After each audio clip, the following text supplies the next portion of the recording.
Hi! In this video we are going to talk about entrepreneurship and intrapreneurship in the food sector. My name is Natalia Lajara and these contents have been prepared by Gabriel García Martínez. We both lecture at the Universitat Politècnica de Valencia. In this video we are getting to know better entrepreneurs by profiling them.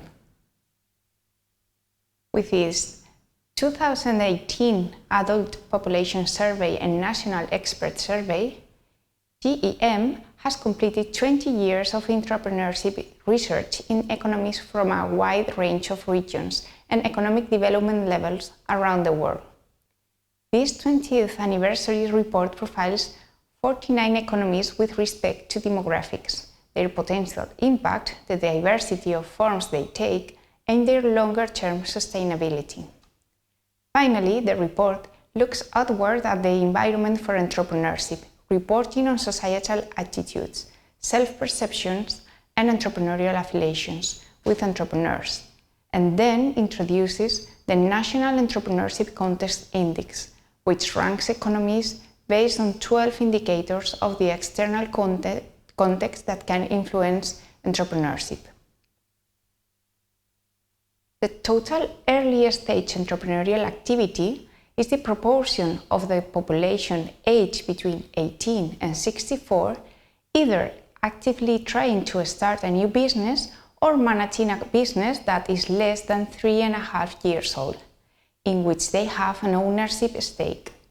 It can be broken into opportunity-based TEA, most easily explained as entrepreneurs who could find a job but chose to branch out on their own, and necessity-based TEA, most easily explained as entrepreneurs who could not find a job and had to start a business to survive.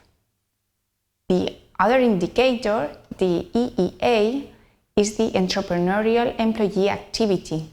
It is the proportion of the population aged between 18 and 64 that is currently active, involved in and playing a leading role in idea development or in the preparation and implementation of a new activity for their employer, such as developing or launching new goods or services, or setting up a new business unit or subsidiary.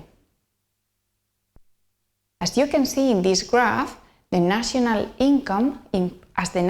income improves, the percentage of TEA related to retail reduces in favor of sectors such as finance, real estate, health, education, and information communications technology.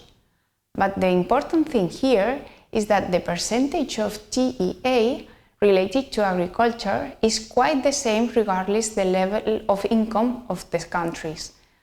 That is something that has to be noted, and it is that it is different depending on the level of national income levels. And with this section is over. You can continue to the next one. Thank you.